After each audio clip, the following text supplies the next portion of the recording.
We're going to be making a pork chop supper, and it features figs. Sage with lamb and pork this time of year is just magic together. We've got some shallots, some garlic. It's easy cleanup, and the dish could be made in just one pan, but I'm gonna serve it up with some garlic mashed potatoes because I want to. So, 4 garlicky mashed potatoes, 1 large starchy russet potato per person. Peel that up, cut the potatoes in equal shapes and sizes, cover the potatoes with cold water. Bring the water up to a full boil before you salt, otherwise the salt will sink to the bottom and scar your pots.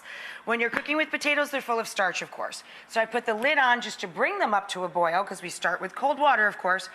And then you gotta be mindful and take the lid off immediately, or that starch will cause this to overflow. In with the potatoes, I have lots of cloves of crushed garlic. We're gonna warm some milk to put into our mashed potatoes. And of course, we're gonna use a little butter, salt, pepper, and nutmeg. I like white pepper in my garlic mash. So our potatoes are coming up to a boil. Our cast iron skillet is getting nice and hot. For the chops though, I drizzle them with a little olive oil, season them on both sides with salt and pepper. Before I put them in a pan, I put a couple leaves of sage right onto the chops. And I'll meet you right back here and I'll show you how to make the sauce.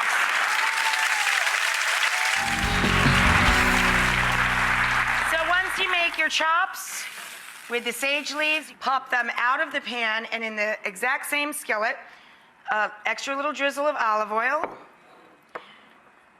and a little pat or 2 of butter. To that, we're gonna add some shallots, and we're gonna add some garlic.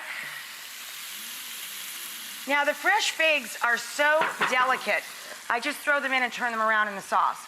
If you want to use apples, you can do skin on or skin off, doesn't really matter. And you want them tender crisp. But add our balsamic vinegar first. Then our fresh pressed cider.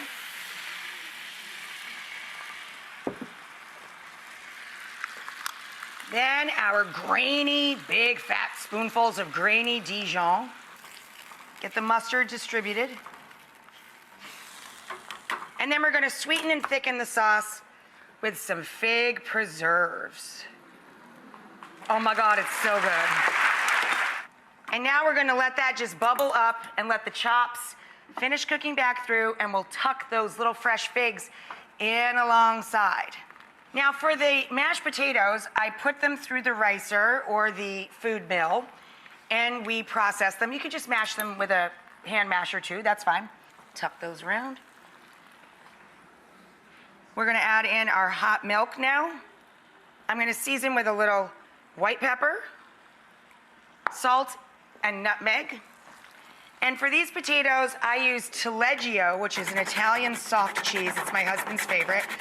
You can also use brie, ripe brie, or camembert. So good. And with soft cheeses, you just cube them up, chill them down, cube them up. You could also use a soft young fontina, that'd be delicious. And stir it in slowly, slowly until all the cheese melts. When we come back, we'll plate it up. All right. This is one of my husband's favorites, garlic Taleggio mashed potato. You could also make it with brie or camembert. I've been making these for years. They are delicious. So this is such a classic. Saltimbocca is made this way. And you take very thin pieces of veal or chicken and you literally press them with sage. And we're going to take our sauce, which is balsamic vinegar, aged balsamic, with tons of grainy mustard and lots of sweet, fresh pressed cider. And then we make it sweet by adding some figgy preserves, and you can serve this with apples, or you can do figs when you can find them in the stores and they're looking delicious. And this is equally delicious with chicken. How good does that look? Like crazy.